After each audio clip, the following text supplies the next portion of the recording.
right, welcome back to the channel, guys.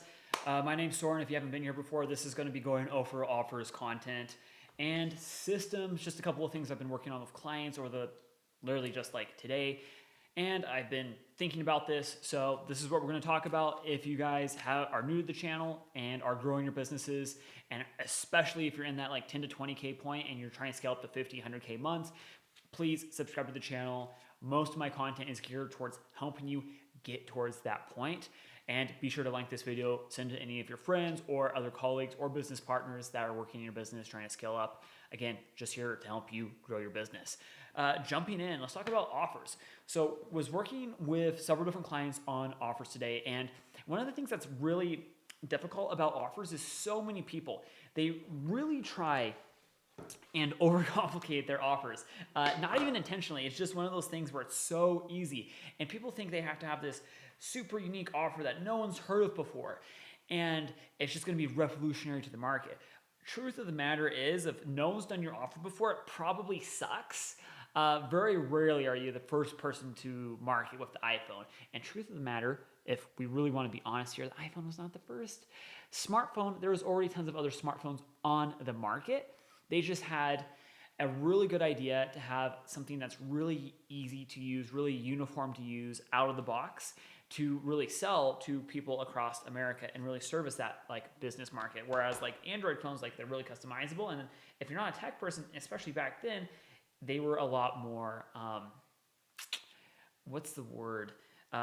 Intimidating to non-tech users. So again, when it comes to offers, make them simple. You don't need to go overboard and go crazy with your offers. Look at what people are doing, similar things to you, and come up with an offer that's similar. That doesn't mean you shouldn't make it a no-brainer offer. That doesn't mean you shouldn't make it really easy to communicate in 1 to 3 sentences. It also doesn't mean that you shouldn't like try and be better than your competitors. So keeping that in mind, especially like when it comes to like education, high ticket consulting, agencies, like again, don't overthink it. Do something similar, undercharge if you're just starting out, make sure they're receiving more value than you're charging, and your customers will almost always be happy. Systems, we have a client right now, she is just going gangbusters. And she's probably going to do, I think she's on track to do about 40K this month. She might hit 50, which again, she's just like absolutely hitting it out of the ballpark. She's already done double of the revenue that she did last month, and she's just taking off like a rocket. And she's getting stressed out due to fulfillment, which is completely normal. Because a lot of times when you're in business, let's say you're doing that 10 to 15K months, you're just dragging your head against the wall with marketing. You're always just trying to get enough leads on the table, right? But once it clicks, especially with organic content, you're on a rocket ship. And one of the things you need to keep in mind is, and it's one of these dynamics where it's usually not worthwhile to spend time on this until you're growing. But once you start growing, you really need to start thinking about it.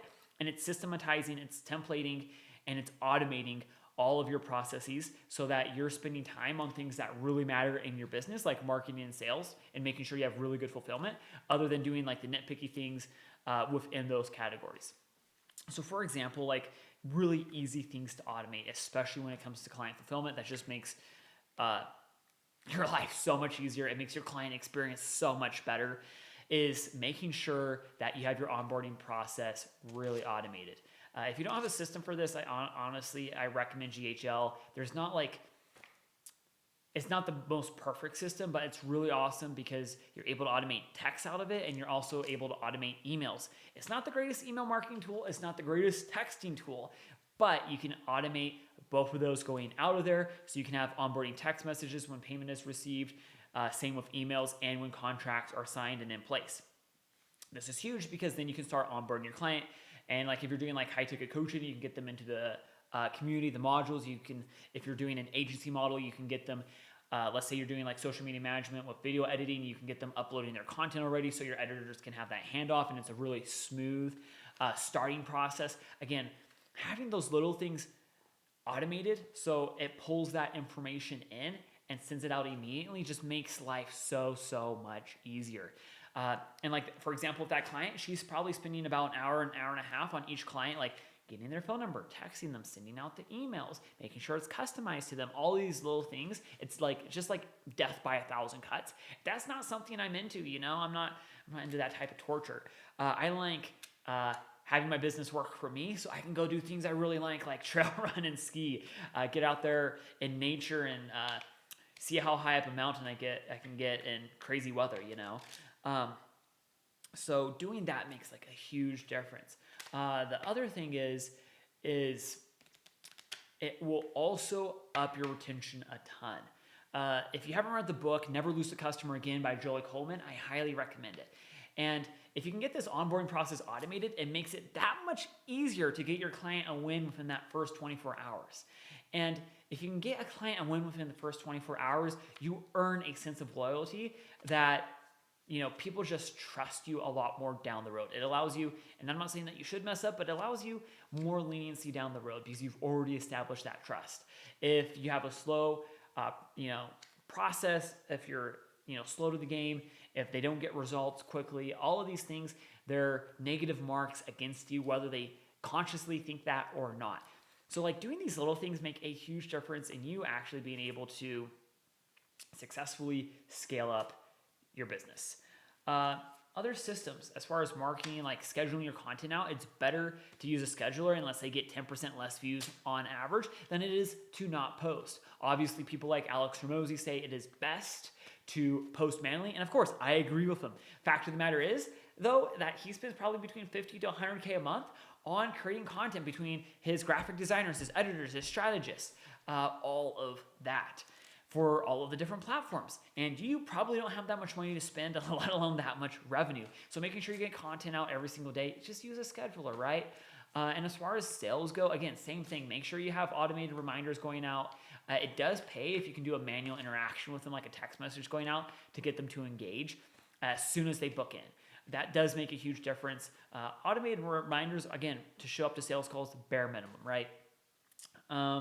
But also having follow-up flows, so like if they don't necessarily sell or buy right away, like having email flows to do follow-up with makes a huge difference because it's kind of like one and done, right? Where you can have them drip for a long time, and you can do manual ones, of course, additionally, but just having the automated ones, because we all know how life gets, it's just these little teeny tiny things that make a huge difference when you're scaling your business that get you those minutes and hours back in the day and weeks over a year. You say 4 weeks in a year, that's an entire month. Content. Again, we were kind of talking about this with Metricool. Another great one is repurpose.io. Depending on how you edit your content, if you have like a really good vault that is like in a Google Drive or iCloud folder where you can have your team access it, or a OneDrive folder, if you're a Microsoft user, right? But just making sure your content is up somewhere where people can access it makes a huge difference. If you're not doing that, if you're editing in-app, right, like in the Instagram or TikTok app, and then uploading, I recommend getting repurpose.io. You can set up an automation where it will download your video and put it in a Google Drive folder for you. Why is that important? You can repost content if you're sick, if you're traveling. You can also take your high performers and repost them periodically over time in order to get more views, more followers, and more sales, right? Let's think smarter. Let's not work harder, although I do love some good hard work, right?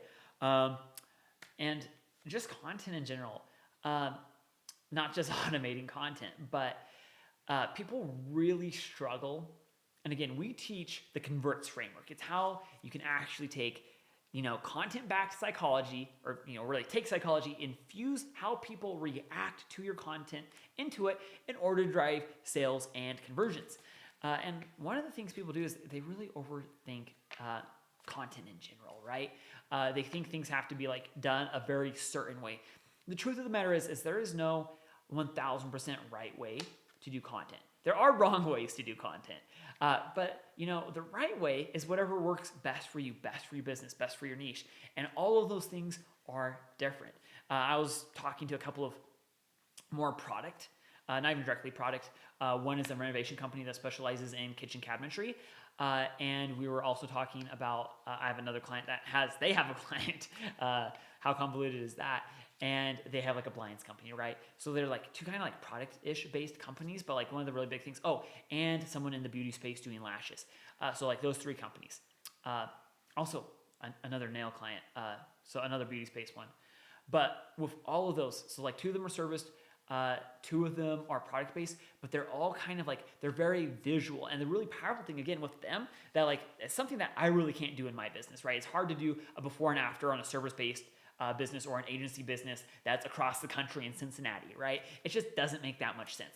But the thing is with their content, one of the things that made a really big difference and what their top performers were is they were these videos of before and afters. When you set up a really good before and after, it creates that visual payoff effect, and it also acts as a pattern interrupt when people are scrolling. So much of feeds are just like talking heads and other very, let's call them standard videos where they don't really have a visual interrupt with the promise of a payoff. And just like looking at those little things like what in your industry or what in your specific business, what type of content can you create that gives you an advantage that's really common? What are the easier types of content just so you can start getting content out the door, right? What are those things? What are those reps that you can make? All of these things make a huge difference in your business. So that was basically my rant for the day. You know, post content, automate your business, and don't overthink your stinking offers. Charge people money and take their credit cards, right? If you got any value from this video at all whatsoever, please subscribe to the channel, hit the like, and share this either with your team or your friends trying to scale their business. All of that helps me reach more entrepreneurs just like yourself who are wanting to grow their business. And as always, if you can't tell, I work with clients just like yourself. So if you want to scale your business, click the link in the description down below. And